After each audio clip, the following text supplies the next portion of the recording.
Magandang araw Pilipinas! Tayo ay magkakasama-sama na naman sa isang chikahan na punong-puno ng impormasyon at kaalaman. Makinig sa amin upang wala kang pagsisihan. Teka! Halika na! Sa amin ay sumama. Dito lang sa Heart to Heart Chika. Nakaka-excite naman talaga ang pag-uusapan natin ngayong araw. Siyempre may kasamang kwentuhan at bahaginan mula sa ating DJs. Sinisigurado ko na marami kayong matututunan at syempre mag-i-enjoy din kayo sa iba't ibang karanasan na ibabahagi sa atin maya-maya lamang ng ating mga speakers. Of course, we are going to give you a lot of information about our today's topic, which is intimacy and love. At sa mga in love dyan, stay tuned!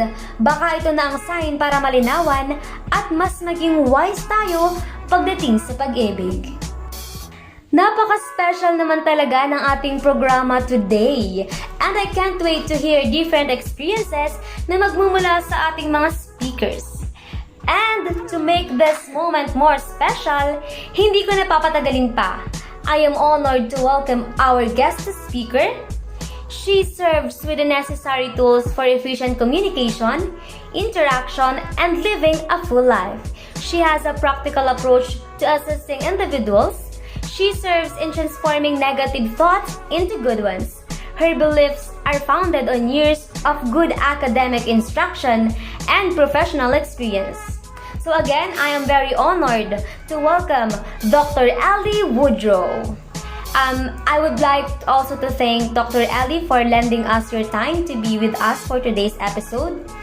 So, tell us, Doctor, for you, what is the best kind of love that individuals can experience in their lifetime? Hi, it is such an honor to be here and thank you so much for having me. But as I would always say, and in accordance with my research and other researchers from experts, having friendships in a relationship is essential and beneficial. As said by Friedrich Nietzsche, and I quote, "It is not a lack of love, but a lack of friendship that makes unhappy marriages." Because the purposeful building of a healthy friendship is the key to a healthy relationship.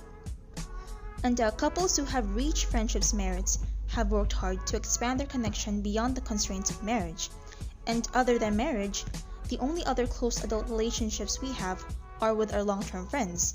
Of course, with the exception of certain really good family relationships. But what's interesting about this is that marriage is the least successful adult relationship, while long-term friendships are by far the most successful.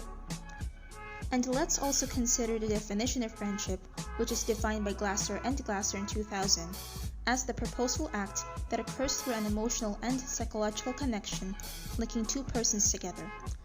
Long-term friendships are the only human relationship where without knowing that we're actually doing it, and we use choice theory from the start of the relationship. And as a background, choice theory is a theoretical approach developed by Dr. William Glasser that bases all life decisions, commitments, and resolutions on the choices we make. Within a relationship, the individual is responsible for his or her own behaviors, attitudes, perceptions, and responses. Of course, this is according to the theoretical viewpoint. And according to Dr. Glasser's perspective, we have a choice in how we want to act in a relationship. And as individuals, we are in charge of initiating and starting a friendship, as well as how we aim to engage those friends and the extent to which we intend to develop the friendship. And Dr. Glasser added that this is the very reason that long-term friendships are the longest and strongest of all human relationships. But marriages, on the other hand, do not have the same amount of cohesion, and unfortunately, not all marriages or intimate relationships have friendships as their core foundation. You might even come across a relationship that was formed only on the basis of infatuation. And while infatuation is usually fueled by a strong desire or admiration for another person, such relationships are often commonly fleeting and only endure for a very short amount of time. In addition, friendship brings a lot of benefits when it comes to relationships. As C.S. Lewis would say, and I quote, "Friendship is born in that moment when one person says to another, 'What, you too? I thought I was the only one.'" Intimate relationships built on the foundation of friendships have a higher probability of surviving. And when friendship is used, there are several advantages. And according to Mayo Clinic in 2013, friendships can have a huge positive impact on your health and wellness. And if you're married to your closest or best friend, you've got the best of both worlds. While friendship can be beneficial to one's health and well-being, I think it is also important to remember that friendship must be nourished and nurtured on a regular basis, or it risks becoming a business or impersonal relationship, which is as said by Weasley in 2013. Such impersonal relationships lack personal feelings, emotional connections, and are sterile in nature. And the thing is, I've witnessed many detached and business-like marriages where jobs have advanced and children have entered the picture, and the importance of emotional connection has been neglected. Couples that don't give attention to developing their friendship often come apart, and if you avoid assisting in developing the friendship within your relationship, it may even cease to exist, or the disposition of your relationship may be filled with utter void. As Oscar Wilde would say, and I quote, "Laughter is not all a bad beginning for a friendship, and it is far the best ending for one." Basically, the benefits of friendship include increasing your sense of belonging and purpose. It boosts your happiness. It reduces stress. It also improves your self-worth. And it also helps you cope with traumas such as divorce, serious illness, job loss, or even the death of a loved one. And according to Mayo Clinic in 2013, benefits also include it encourages you to change or avoid unhealthy lifestyle habits such as excessive drinking or lack of exercise. It also helps you improve your perceptions of self and others. And if you and your spouse are friends, then you have something with which you can rely and communicate the deepest of your desires. Couples who are good or best friends even have a greater chance of proving lifelong partners. An intimate friendship is a friendship based on loyalty, trust, perseverance, and steadfastness. And to add on that, true friendship is based on the principle of the unconditional, which it is an unrestricted state that does not waver or vary.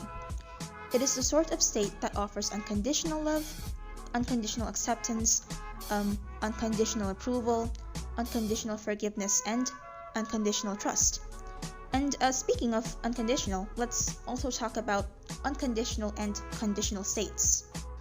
I would like to mention a quote from Tony Robbins, which is, "Forgiveness is a gift you give yourself." And as a true friend, you want someone who accepts you for who you are. You should have built a friendship of mutual understanding, compassion, aspirations, and ambitions as a married person or a person in a long-term relationship. So what exactly is the conditional state? So it says that I will accept you and love you as long as you follow these rules or guidelines. Furthermore, the conditional state is a barometer of acceptance and approval.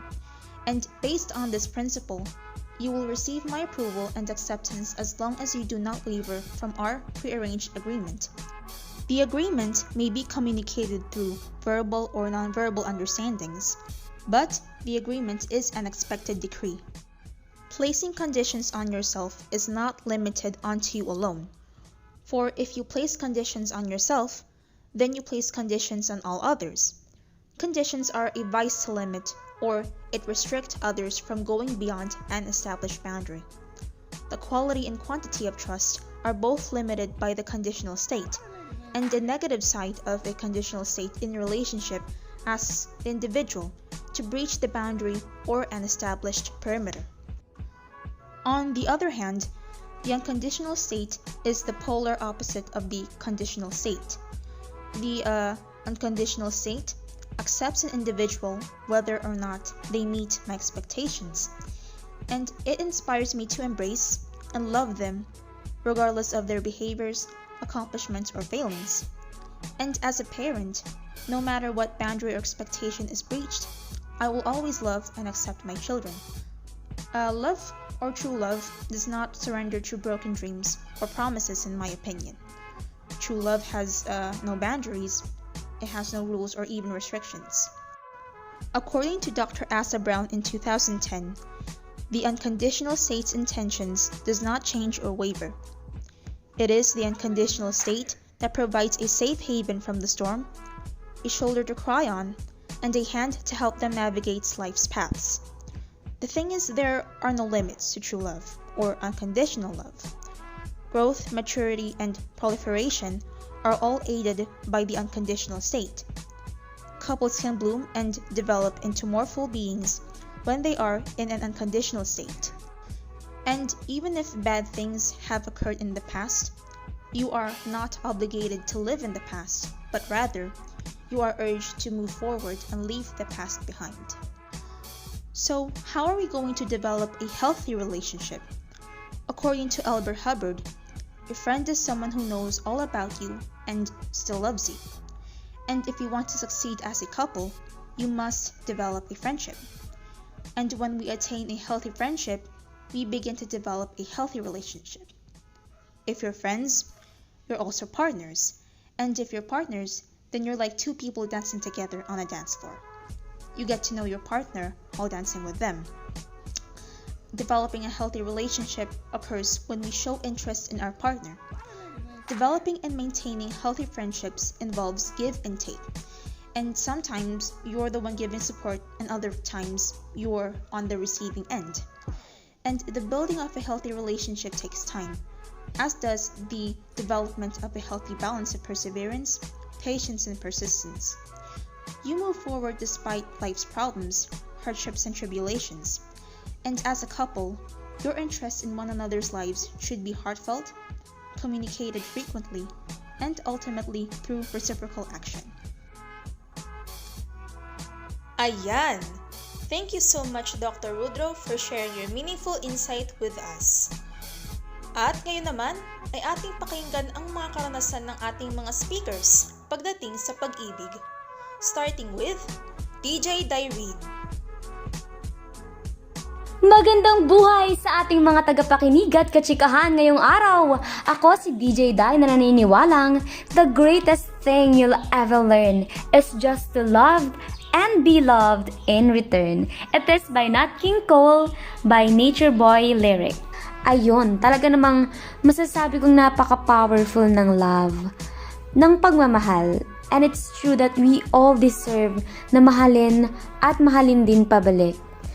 I'm wishing everyone to stay in love for world peace. Wow, world peace. And syempre, because love binds us together. It gives us the motivation to live, and it helps us to find our purpose in life.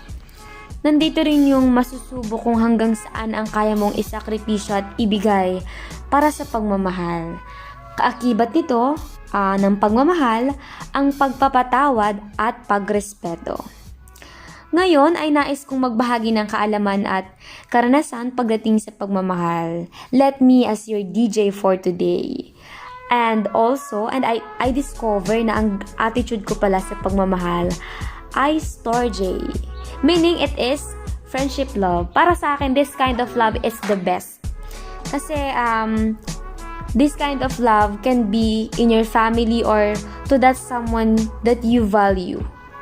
It is the kind of love that mostly formed between parents and children na talaga namang mahalaga sa isang pamilya kasi ang family yung una nating magiging best friend. Naniniwala ako dun eh. Sila yung una nating mapapagsabihan ng sekreto at hinanakit. Syempre kapag may mabigat ka sa loob mong nararamdaman, pag may dinadala ka, sa pamilya ka dapat unang lalapit.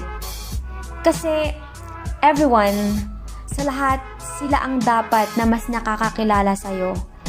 Especially to millennials, to us. Parents are still our best friends. Even our siblings, pwede natin silang pagsabihin ng ating mga problema. And it is proven. Yun yung ginagawa ko ngayon.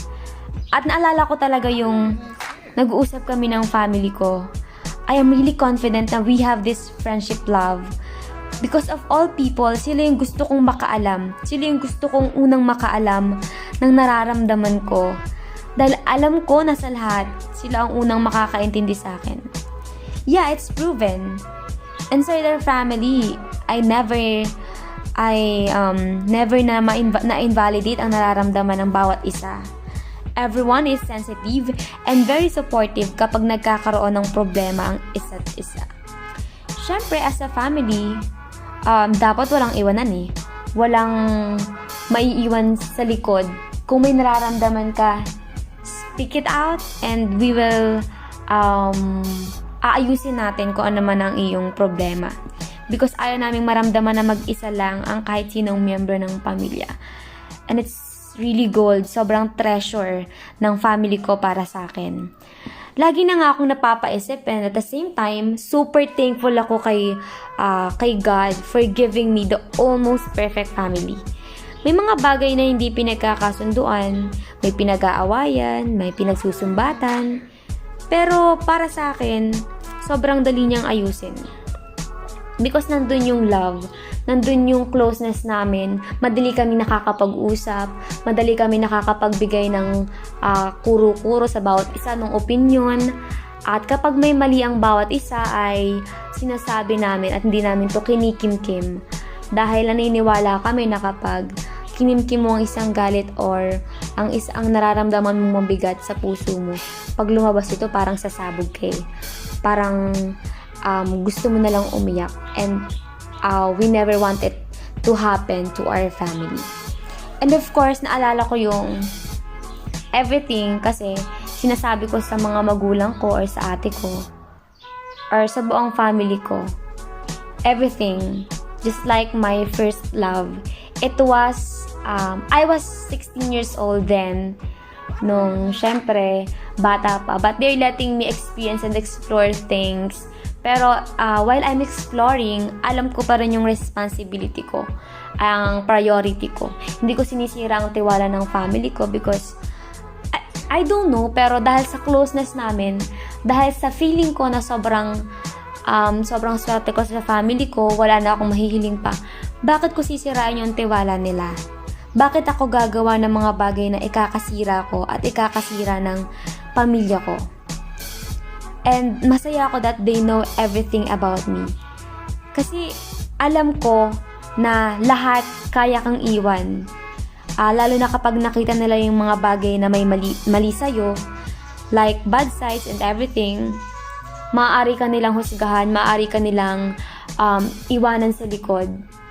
Pero yung pamilya mo, sila yung mananatili. Sila yung magbibigay sa'yo ng assurance na habang buhay ang pagmamahal nila, lalo na ang ating mga magulang, ay hindi mawawala kahit paanong ugali ang meron ka. Because your family are the people who knows all about you and still loves you unconditionally.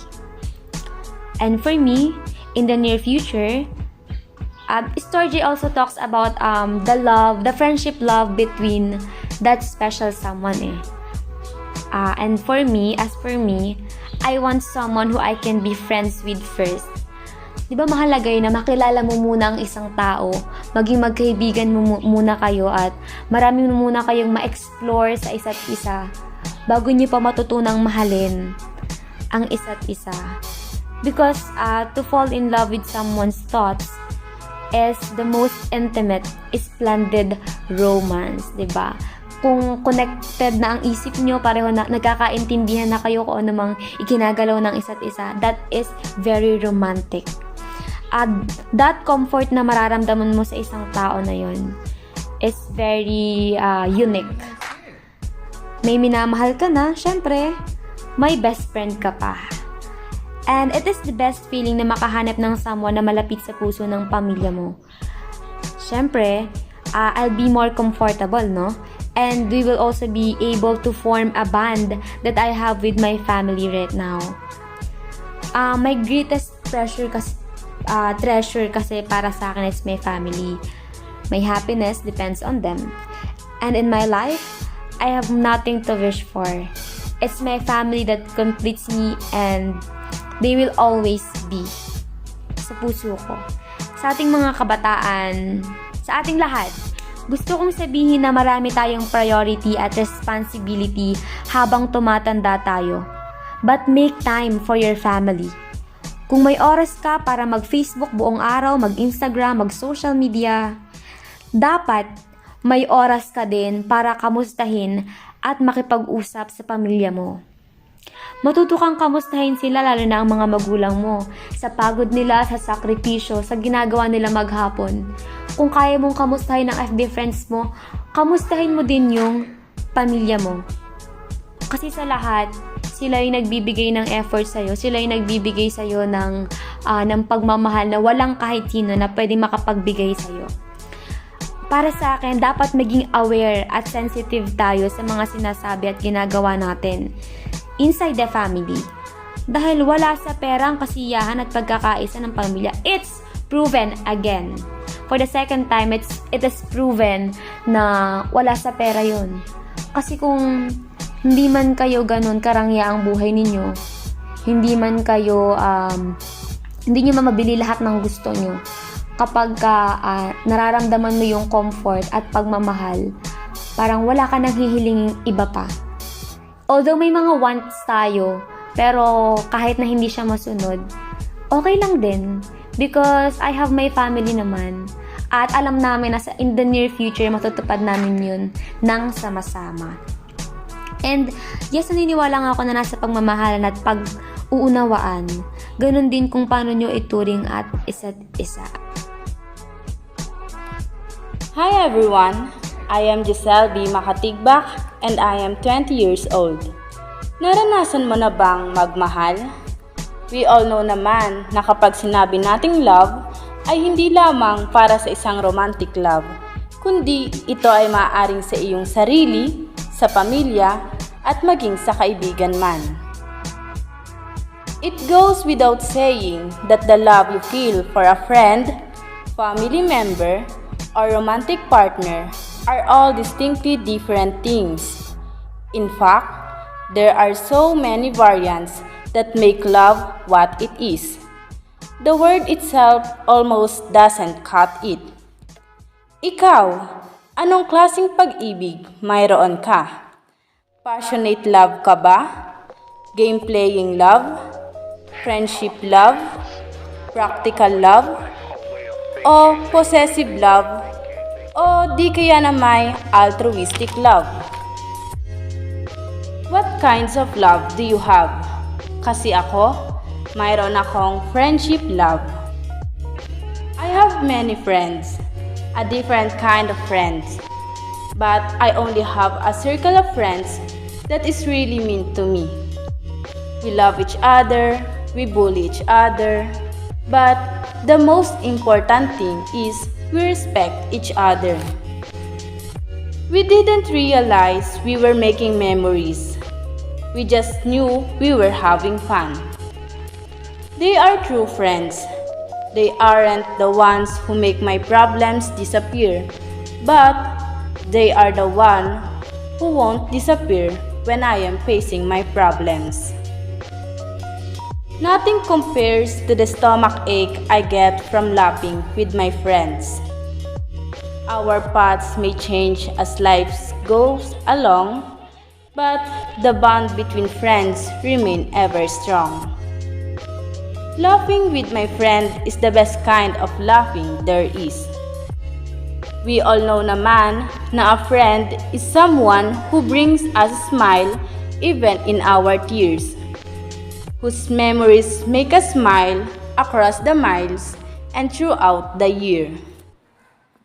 They are never apart, maybe in distance, but never in heart. Because of my friends, I laugh a little harder, cry a little less, and smile a lot more. Huwag kang hahanap ng kaibigang makakaintindi sa'yo. Hanapin mo ang kaibigang hindi ka maiintindihan, pero hindi ka iiwan. My friends is the one who brings out the best in me.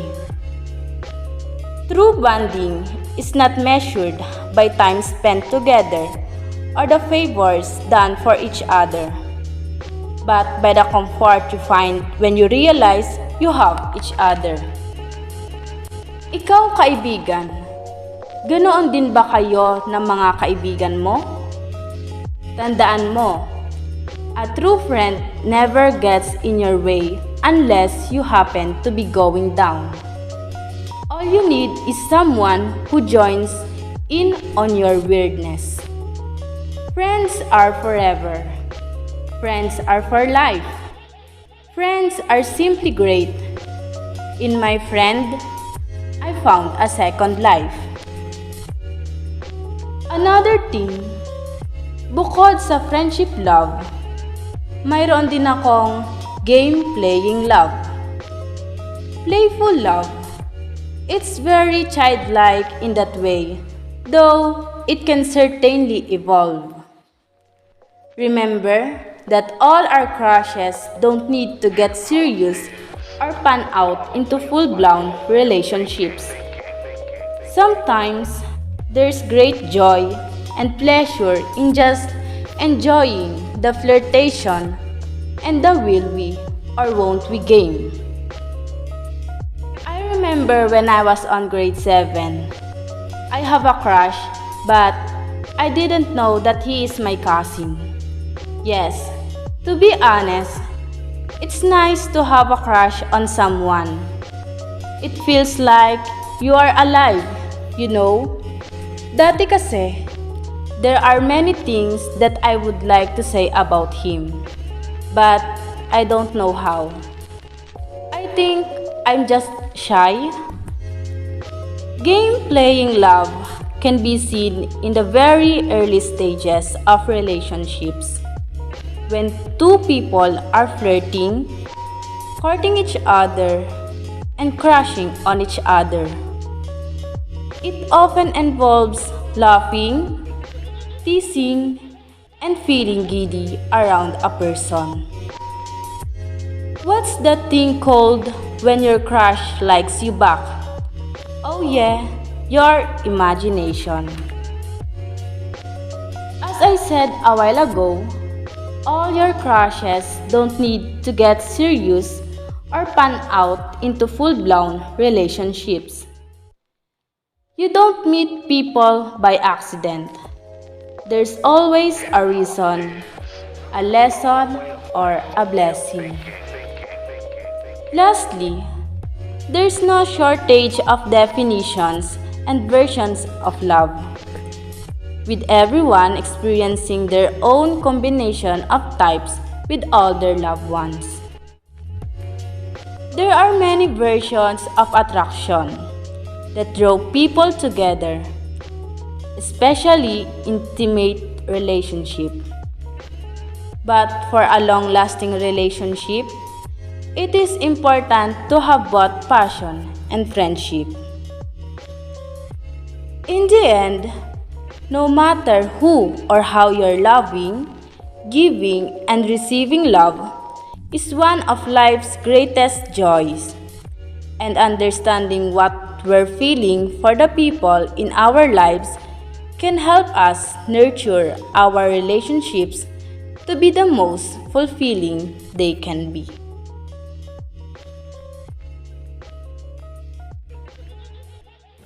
Hi, I'm Rey Daniel San Juan, and I will share to you one of my thoughts about kinds of love.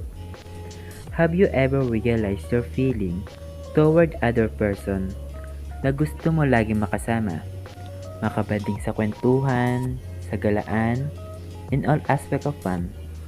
Have you ever considered that person to be a special friend or to be more special than friend? Well, I think you're in a stage of familiar love, or in Greek words, it's called storge. Storge is compassionate, protective, and deeply rooted in memory. I think we can really apply storge in our life kasi meron tayo mga tao na gusto nating protektahan, makasama, at bumuo ng magagandang memories. Lalong-lalo na sa ating pamilya. Sila yung unang gumagabay at sumusuporta sa atin sa lahat ng pagkakataon na meron sila. Sila yung bumubuo sa ating moralidad at nagtuturo sa ating makibagay sa mundong ating ginagalawan. Ang magulang natin ang unang guro, kaibigan, at huling nasasandalan natin sa tuwing tayo ay may problema. sila yung tagapagtanggol natin simulat sa pool pa lang, tama? Sabi nga nila, ang pagmamahal ng mga magulang ay walang katumbas na anumang presyo. Familiar love, ika nga. Siguro hindi man natin maintindihan ngayon, pero sa tamang panahon, pag dumating na ang puntong gusto na natin magkapamilya. Actually, maraming paraan para mag-share ng love. Kung hindi natin kayang sabihin harap-harapan. Katulad ko, ako dinadaan ko sa gawaing bahay, sa paglilinis ng bahay, paghuhugas ng plato, pagluluto. Katulad niyan, kahit hindi uutos sa akin ng ating mga magulang, sa pagkukusa na lang tayo to express our love for them. Diba, siguro hindi man nila naririnig, pero I know na mararamdaman nila yun through action. The way na tinutulungan natin sila sa gawaing bahay. And for sure napapagaan natin ang kanilang pakiramdam. And for sure lahat tayo masasaya at matitibay ang pagsasamahan ng pamilya. Kaya naman, I encourage everyone to at least tell to your family kung gaano mo sila ka-importante sa iyong buhay. Hug them, kiss them, and tell them how much you love them. And also, stories are also kinds of love for friendship. Friends are the second of most important people for me. Well, sino ba ang walang gusto magkaroon ng kaibigan? Diba? I think most of us have a trusted friend. A friend that you can really rely on in all your problems. A friend na laging sumusuporta sa'yo. Yung lagi nandyan para tumawa pag may nagawa kang katangahan. Kaibigan masasabihan mo ng mga problema. Kaibigan maaasahan mo magtago ng mga sekreto. Yung kaibigan maituturi mong parang tunay mo ng kapatid. Sometimes you meet a person and you just click, you're comfortable with them. Like you know them for your whole life. And you don't have to pretend to be anyone or anything. Kaibigan na sasamahan ka sa mabuting landas ng iyong buhay. At kaibigang maaasahan. Ako, I'm so thankful talaga na meron ako mga kaibigan na hindi ako iniiwan kahit anong mangyari. Kahit malayo kami sa isa't isa, lagi pa rin kami nagpapalitan ng mga mensahe, nagkikita-kita pag may pagkakataon. Pero syempre, hindi sa lahat ng oras, puro saya lang, tama? Andyan yung time na minsan, nagkakapikunan na kasi kadalasan hindi mo namamalayan sumusobra na pala. Sa mga jokes na bibitawan niya sa'yo. And that's okay. Okay lang na magkatampuhan. It's part of friendship love. And dito mo malalaman kung gaano kayo katibay. Kung gaano katibay ang inyong pagkakaibigan. Sabi nga sa isang kasabihan, keep the ones that heard you when you never said a word. Maybe they are destined not to only to be our friends, but also to guide us in a good path of our life.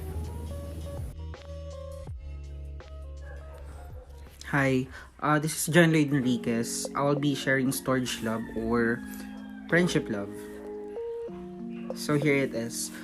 Throughout my 20s, I've learned so much about genuine love, and in that, realizing the importance of cultivating relationships and surrounding yourself with people who get you on a soul level.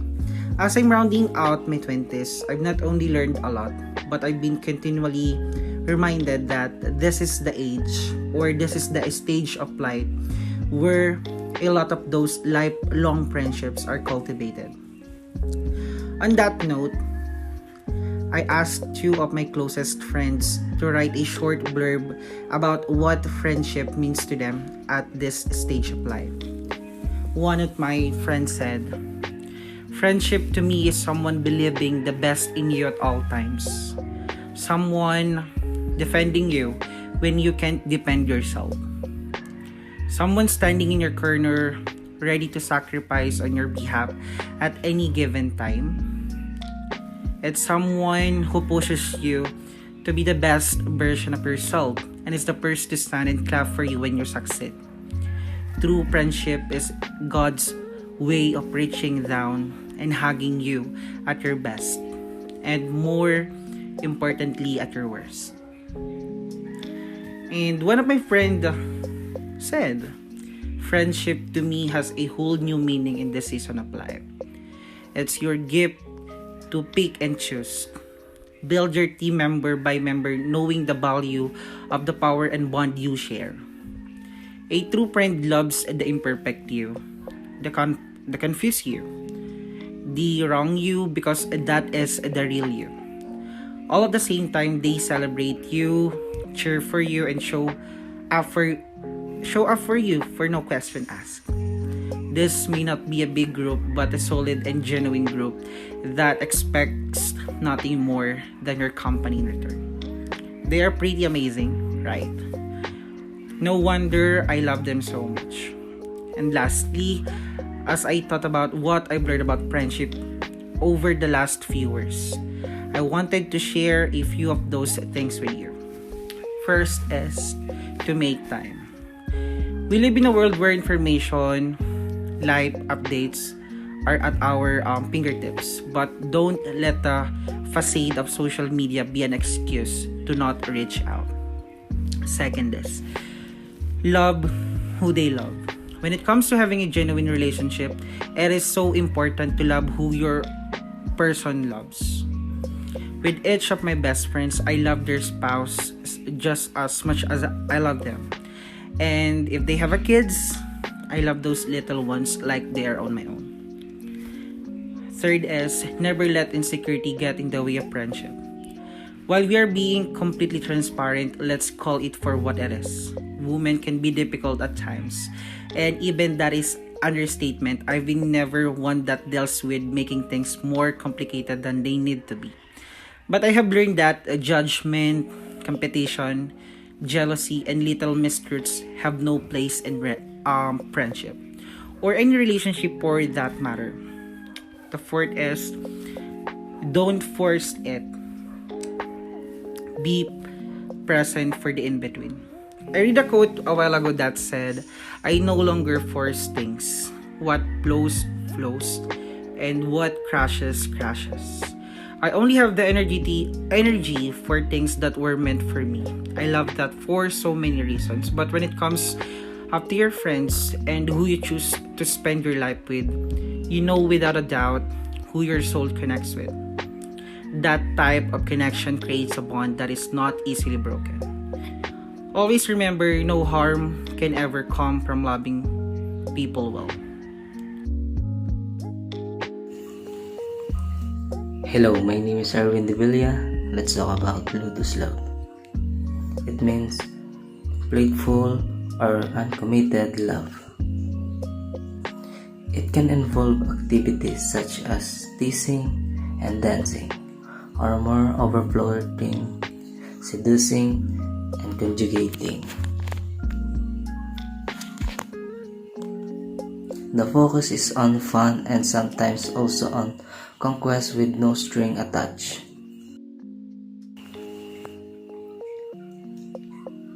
Ang love na ito, pinagdaanan ko na din yan. Pinagdaanan ko na din yan kasi niloko na din ako ng karamihan sa mga babae na nakilala ko. Pinaglaruan nila ang aking feelings. Ganon. Kaya ranas na ranas ko yan kasi akala ko may feelings din siya para sa akin. Pero yun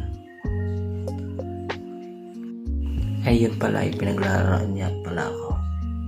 Napakasakit talaga sa akin damdamin ang paglaruan.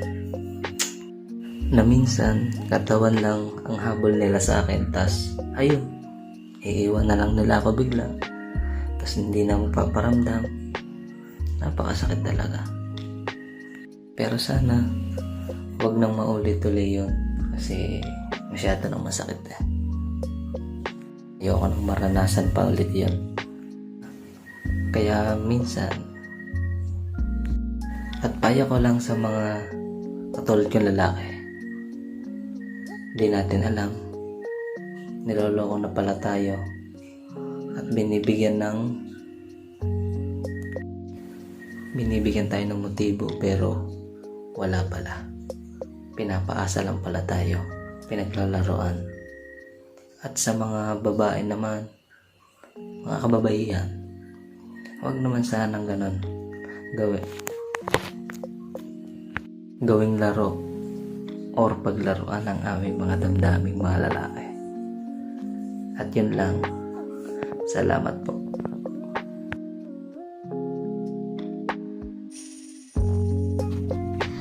Maraming salamat Pilipinas sa pagsama sa amin sa isang tsikahan na punong-puno ng impormasyon at kaalaman.